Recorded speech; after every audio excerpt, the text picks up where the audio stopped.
कुछ 4-5 लोग हैं, उन्होंने एक साथ ही एक बयानिया लॉन्च किया है। और ये बयानिया जिन लोगों ने लॉन्च किया, ये ज़्यादातर PMLN के करीबी लोग हैं। ना सिर्फ PMLN के करीबी लोग हैं, बल्कि इनमें से कुछ का दावा है कि वो एस्टेब्लिशमेंट से भी खबरें लेकर आते हैं और बड़ी अहम खबरें जी हम ब्रेक भी करते हैं। अच्छा, बयानिया बड़ा अजीब है और उस बयानिए में ये दावा किया गया कि मोहम्मद बिन सलमान जो सऊदी अरब के क्राउन प्रिंस हैं, कुछ ने डायरेक्टली ये कहा कि सऊदी अरब के ज़रिए से अमेरिका को अप्रोच किया गया और अमेरिका की जो आने वाली हुकूमत है, यानी ट्रंप की जो इंतज़ामिया है, उन्हें पहले से सऊदी अरब में ये कहा गया सऊदी अरब की जानिब से कि पाकिस्तान में जो इस वक्त मौजूदा रजीम है उसके मुकाबले में इमरान खान को कोई सपोर्ट ना की जाए, बल्कि जैसे पाकिस्तान में मामला चल रहे हैं उन्हें वैसे ही पाकिस्तान में चलने दिया जाए।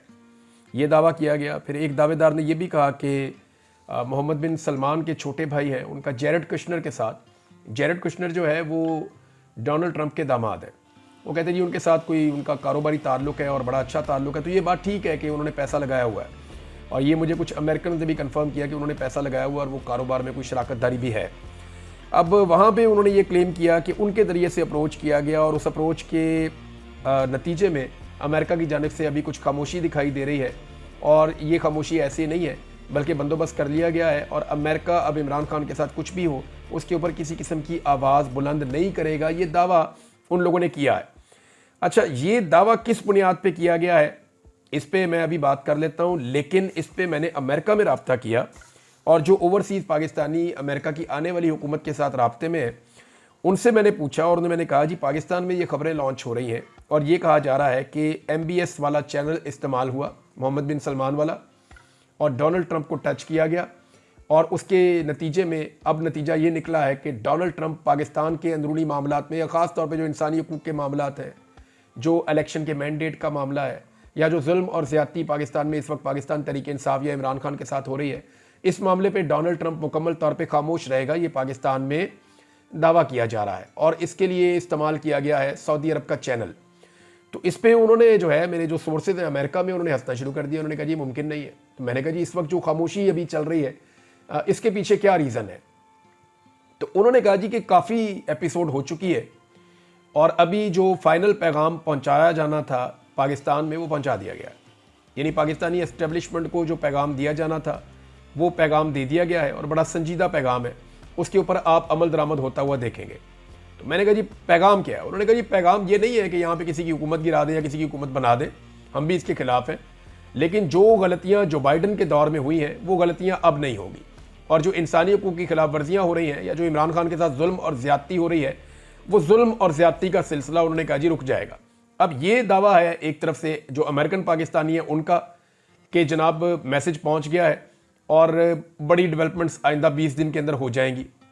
दूसरी जानिब से जो दावा है वो पाकिस्तान के अंदर चंद सहाफ़ियों का है, उनका दावा है कि सऊदी अरब को इस्तेमाल करते हुए अमेरिकन को कंट्रोल कर लिया गया है। ये कंट्रोल कैसे किया जा सकता है, इसके अंदर हमें इस पर बात करनी पड़ेगी। ख्वाजा आसिफ साहब ने एक रहनुमाई की है, अगर उस चीज़ को आप देखें तो फिर आपको एक सवाल और आपके जहन में पैदा हो जाता है। ख्वाजा आसिफ का ये कहना है कि तमाम इंटरनेशनल रियासती ताल्लुकात में सौदेबाजी दो तरफा होती है, यानी इंटरनेशनल ताल्लुकात जो भी होते हैं या जो भी काम शाम होता है वो सौदेबाजी होती है और ये दो तरफा होती है, मुफ्त में इमदाद नहीं की जाती। अब आगे उन्होंने सवाल किया कि इमरान खान क्या सौदा कर रहा है, वो इन ममालिक को रिलीफ और इक़्तिदार के बदले क्या बेच रहा है। अव्वल तो बात यह है कि इमरान खान साहब का किसी भी मुल्क के साथ कोई रब्ता नहीं है, वो जेल के अंदर बंद है, उनका तो अपनी फैमिली के साथ रब्ता नहीं हो रहा, वो अपने बच्चों से रब्ता नहीं कर पा रहे, तो वो अमेरिका से रब्ता क्या करेंगे। दूसरी बात यह है कि क्या इमरान खान साहब ने अपनी पार्टी को कोई इंस्ट्रक्शन दी है? इमरान खान दे ही नहीं पाते।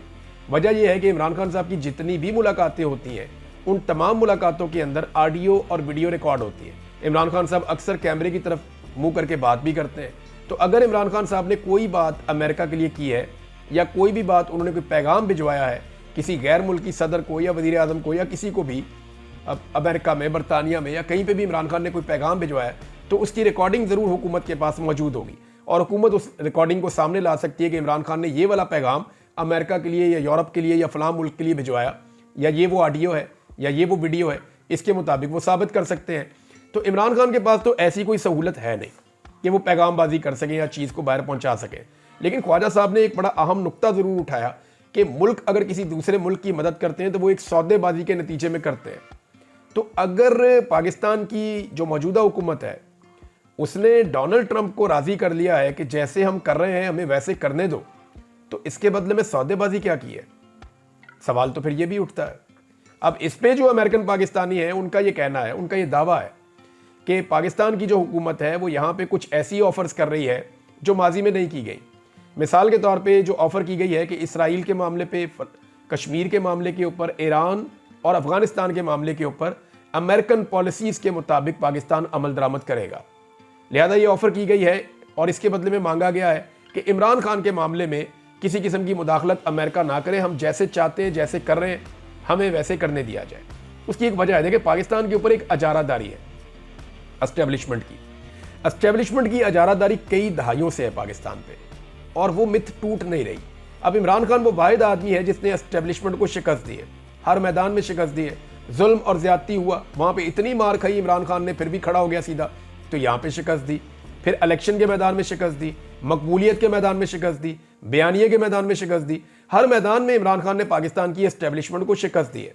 अब अगर इमरान खान साहब कहीं इक्तदार में आ जाते हैं या वो पावर में आ जाते हैं, बाहर निकल आते हैं, तो फिर एस्टेब्लिशमेंट को बहुत बड़ी बड़ी मजीद शिकस्तों का सामना करना पड़ेगा, और उनकी जो एक अजारादारी कायम है पाकिस्तान के ऊपर, वो अजारादारी वैसे रहेगी नहीं। तो क्या वाकई में अमेरिका को ये 4 चीज़ें ऑफर की जा सकती हैं कि पाकिस्तान अपनी फॉरेन पॉलिसी के हवाले से, चाहे वो कश्मीर का मामला है, चाहे वो फ़लस्तीन का मामला है, चाहे वो ईरान का और अफगानिस्तान का मामला है, इस मामले में अमरीकी ख्वाहिशात के मुताबिक पाकिस्तान आगे बढ़ेगा? अब ये दावा किया जा रहा है। दूसरी जानिब सऊदी अरब क्यों पाकिस्तान की हुकूमत के लिए अमेरिका को जाकर मनाएगा? सऊदी अरब के अपने बड़े काम है अमेरिका को लेकर के, यानी उनका यमन वाला मामला है, उनका मिडल ईस्ट के अंदर बहुत सारे मामला हैं, उनकी बदलती हुई पॉलिसीज़ के मामला हैं, वो एक मॉडर्नाइजेशन की तरफ जा रहे हैं, तो उनके तो अमेरिका के साथ और बहुत सारे वेंचर्स हैं सऊदी अरब के। तो सऊदी अरब पाकिस्तान की मदद क्यों करेगा अमेरिका के मामले में? अमेरिका को जाकर क्यों समझाएगा और क्यों लॉबिंग करेगा पाकिस्तान के लिए? वहां पे भी तो फिर कोई सौदा हुआ है ना। ख्वाजा आसिफ खुद कह रहे हैं कि जहां पे भी कोई मदद करता है तो किसी सौदेबाजी के नतीजे में करता है। हमने माजी में एक ही सौदा देखा अभी होते हुए, और वो रेकोडिक का है। रेकोडिक के बारे में बहुत सारे दावे हैं। अगर आप बहुत महदूद दावे पे भी जाएं या आप सबसे कम कीमत भी लगाएं तो $100 अरब से बड़ा तो ये है रेकोडिक का मंसूबा। यानी इसके अंदर तांबे के और सोने के इतने बड़े ज़खायर हैं जिनकी मालियत $100 अरब से तो बहुत ज़्यादा है। तो इसका मतलब है इसका 1% जो है वो $1 अरब से ज़्यादा होना चाहिए। इसका 15% पाकिस्तानी हुकूमत सऊदी अरब को दे रही है, जो अब तक खबर आई है, और इसका फैसला अंदर खाते हो गया। और ये इसकी जो कीमत बाहर आई है मार्केट के अंदर, जो खबर आई है उसके मुताबिक ये कुछ $540 मिलियन यानी आधा अरब डॉलर है। आधे अरब डॉलर के अंदर 15% दिया जा रहा है, जिसकी मालियत अगर आप कॉमन सेंस से भी लें तो आपको $15 अरब से ज़्यादा की बनती है। तो $15 अरब से ज़्यादा की चीज़ क्या पाकिस्तान को आधे अरब डॉलर में दे देनी चाहिए? ये एक सवाल है। ख्वाजा आसिफ के सौदेबाजी वाले बयान से ये सवाल मेरे ज़हन में आया। इसका जवाब ख्वाजा आसिफ दे सकते हैं या पाकिस्तान की गवर्नमेंट दे सकती है। अगली खबर है नाजरीन इमरान खान साहब के हवाले से एक और। अच्छा, ये शहबाज शरीफ साहब को वसवसे आना शुरू हो गए, वो उन्हें क्यों आ रहे हैं इसको जरा समझें आप। शहबाज शरीफ साहब तारीफें कर रहे थे कि जनाब फौज ने हमें बहुत सपोर्ट किया है और मिलिट्री एस्टेब्लिशमेंट ने जैसी सपोर्ट अब की है ऐसी माजी में कभी नहीं थी। ये तो बात सच है। यानी मिलिट्री एस्टेब्लिशमेंट ने किसी पॉलिटिकल पार्टी को इतना नहीं पीसा, इतना नहीं मारा जितना पाकिस्तान तहरीक इंसाफ को मारा है, और इतनी सपोर्ट किसी और इत्तेहाद को नहीं की जितनी ये पीडीएम के इत्तेहाद को पाकिस्तान में सपोर्ट मिली है। और ऐसा रिग्ड इलेक्शन भी इससे पहले कभी नहीं हुआ जैसा ये अब हुआ है। 1971 में एक ज्यादती हुई थी, उसके बाद ये ज्यादती हुई है।